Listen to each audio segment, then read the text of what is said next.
in the room. Come on. Heaps of love. Loads of applause and cheering. And give it a big time for one hand to Paul Uwagboe.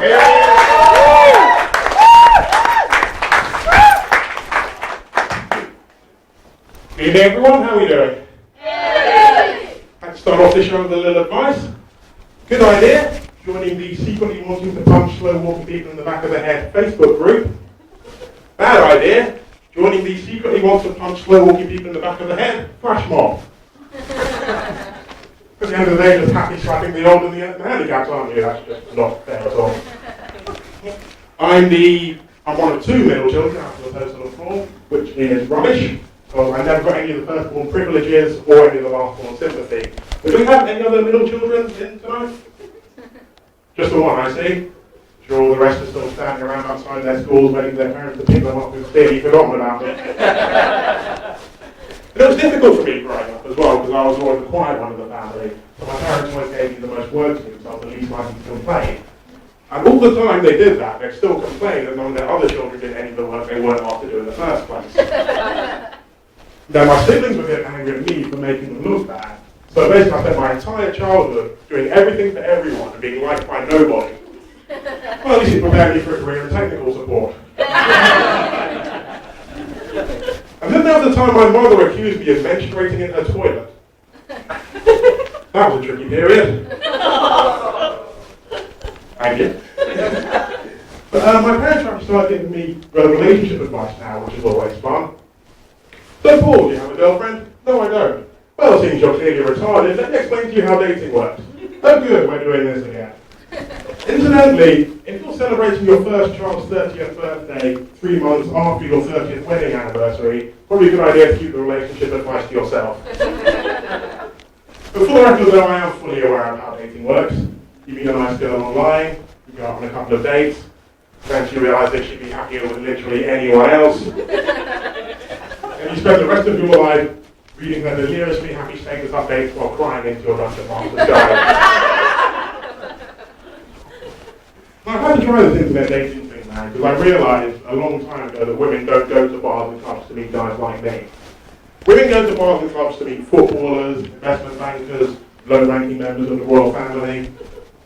Not once in my life have I seen a group of girls getting ready to go out thinking, "Ooh, do you think we'll meet any awkward computer nerds this evening? Ooh, I hope so. Do you think we'll have all 4 seasons of Futurama on DVD? I don't care about that, as long as you can throw down in the game of settlers of Catan. Longest road and biggest army, suck it, bitch." No, but that said, there are no strangers to the more conventional dating methods.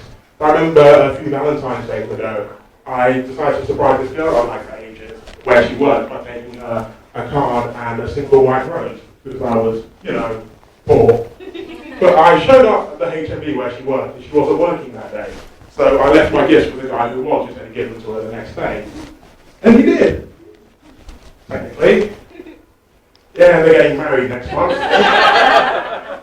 I ain't buying them all, what am I?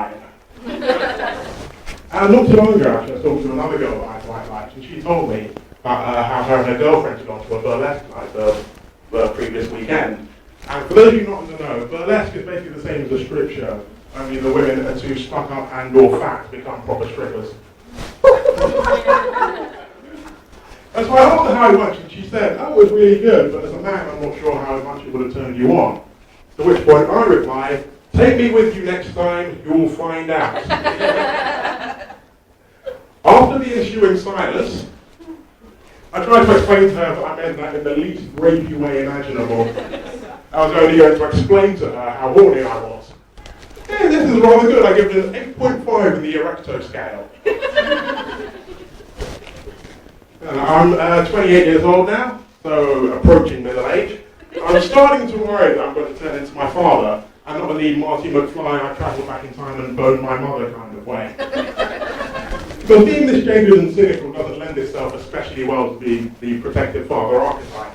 And just imagine meeting my daughter's boyfriend for the first time and saying, "Look, I know she likes you a lot, but if you break her heart, you'll get over it." Sure, she might cry for a couple of days and she'll wonder what she ever saw in you. If she's anything like her mother, she won't give it up for ages, so good luck with that. I don't actually have any children of my own, but I'm not without parenting experience. A couple of friends of mine have been single mothers at various points in their lives. They're good girls, white girls, and I tried to help them out as much as I could at the time. But we did get some odd looks while out in public. White chick, white kid, me. People walk up to me in the street and whisper to me, "Mate, I think you got this the wrong way around. You're supposed to get her pregnant and let the white guy bring it up."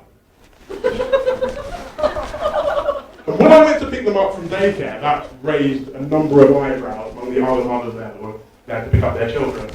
And I got so many dirty looks. I was playing a little game I like to call Spot the Wedding Ring. Some of you are thinking social commentary, some of you are thinking milf hunter. I know which ones you are. But my parents actually suggested if I do want to find a girlfriend, I should do so when I go back to Nigeria, where my family is from.